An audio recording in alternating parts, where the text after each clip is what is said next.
I am the only black leader who is very tough and very strong in the world today. Events in Uganda soon put paid to the government's hopes that race could now be kept out of the political spotlight. The end of exploiters, and no one is going to exploit his brother. He was a splendid product of the King's African Rifles, and good boxer, good rugby player. On top of these accomplishments, Idi Amin had become president of Uganda after a military coup. He went around telling everybody that he had three best friends. One was the Queen, our Queen. One was Moshe Dayan, the Israeli Defense Minister.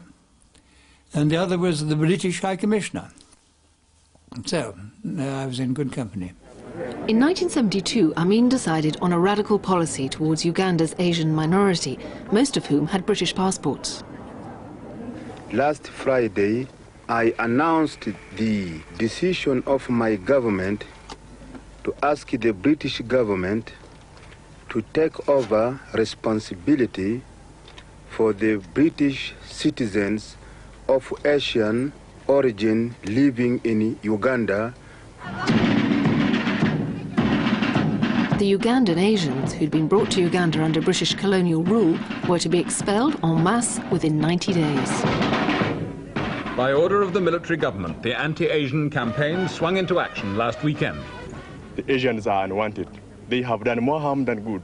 The Africans were not given a chance. They were frustrated right from the very beginning. Oh, go down. I got letter. Do you feel threatened? Well, I do.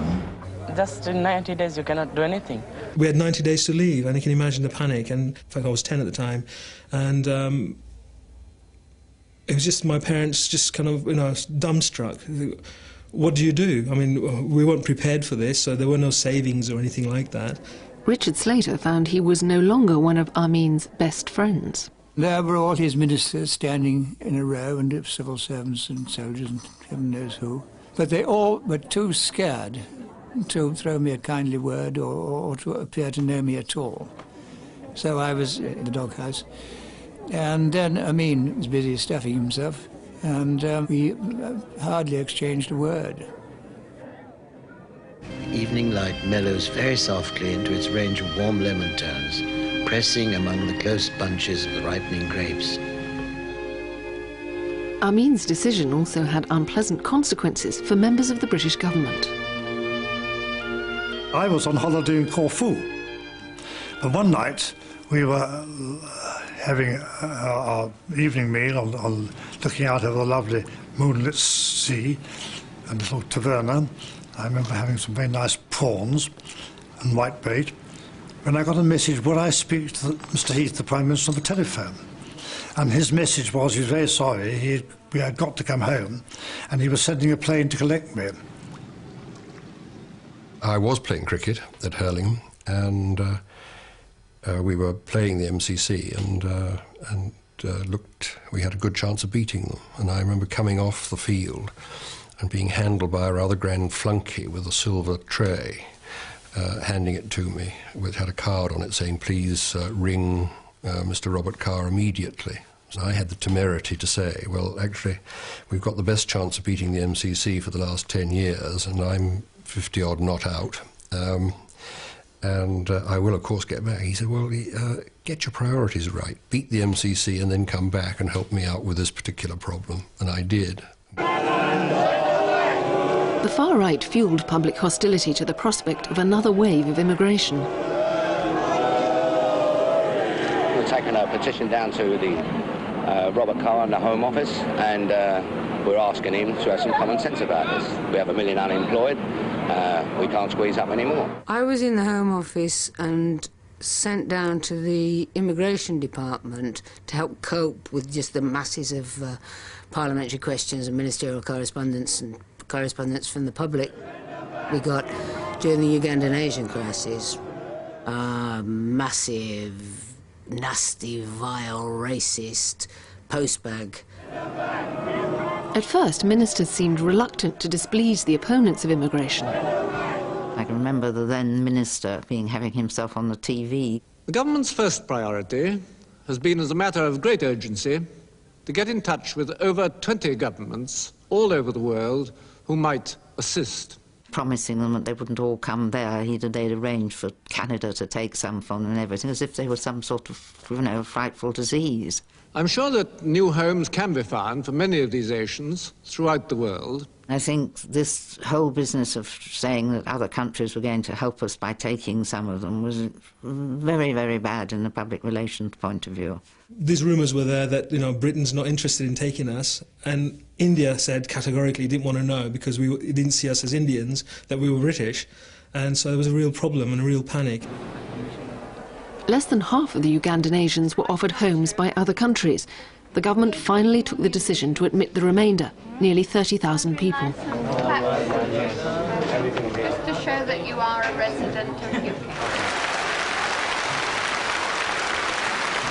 At the height of the crisis, the decision was debated at the Conservative conference in Blackpool. Enoch Powell came to the conference and moved a motion effectively condemning the government for its policies. When the East African countries became independent, there was no suggestion, let alone undertaking, in Parliament or outside, that those inhabitants who remained citizens of the United Kingdom and colonies would have right of entry into this country. All the great party managers would be, I knew what they'd be up to, they'd be trying to suggest to the leader of the party that we should have a fudge. When I talked to Ted, he said, of course we're taking it on, we'll go in and bet, and we did. I must make clear that I utterly reject Mr. Powell's criticisms of our policies and intentions.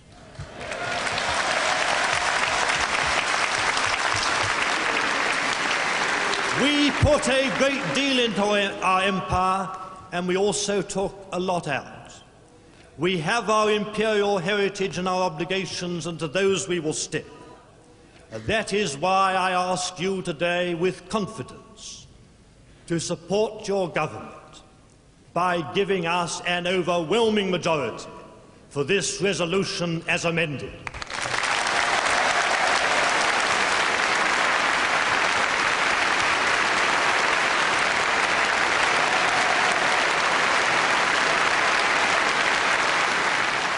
I didn't know I could shout as well as that. But however, it was quite a dramatic debate, which we won by a very substantial majority. I think Robert Carr is a remarkable man. He's been underestimated. It took a lot of courage to do what he did. Once the decision had been made, there was a rapidly organised programme of airlifts from Uganda. Many in Britain welcomed the new arrivals. A notice was given out in church by the vicar saying that people were going to come, and anybody who could help and give assistance of any kind, please would they go out and do so. And then landed at Stansted. And I'll tell you something, I have never been so cold in my life. They had arrived in very thin clothes, and they were really very chilly. You knew it was going to be cold, and you'd read about snow and things like that, but this was cold, and this is October, this is early October. What a lovely baby, is it a boy or a girl? A girl. Oh, look at that. It was a wonderful opportunity to get a bit of space in my wardrobe and feel that it was going to help somebody. I just went home and got coats and jackets and things of that nature and took them out. I remember being ushered into this building, or I guess the terminal building, and it was like Aladdin's cave, full of clothes. Unless do you want someone to clothes, you might want someone to clothes. We better go to the clothing place next, I think. And it was wonderful. You just had layers on layer after layer after layer, and it was great. I remember that. And, you know, having a great big coat on at the end of it all, so you got 10 layers and a great big coat on top, and you felt like a king. One young couple in South London opened their doors to a family of Ugandan Asians. We lived in Lambeth with a young family, and we passionately believed in good community relations at a time when it was far from easy. My father very kindly gave up the spare room he had in our house. He was a civil servant working in Whitehall and was content to be displaced. I think so. Eleanor Roosevelt's great phrase that it's better to light a candle than curse a darkness. If you care about things, do something. But this sort of welcome was rare. Though the political establishment had stood up to the far right, the episode had revived public hostility towards immigrants.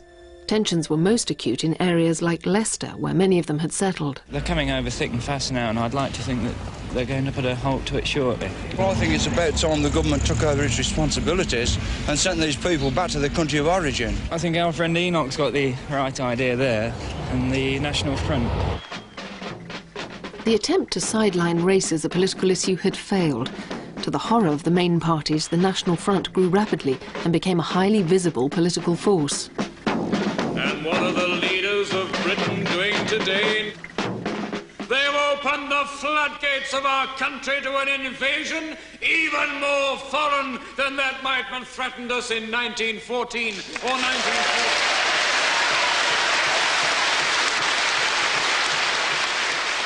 Immigration! No! Repatriation! Yes! How's Britain's fate? After 1972, National Front membership tripled in only 2 years.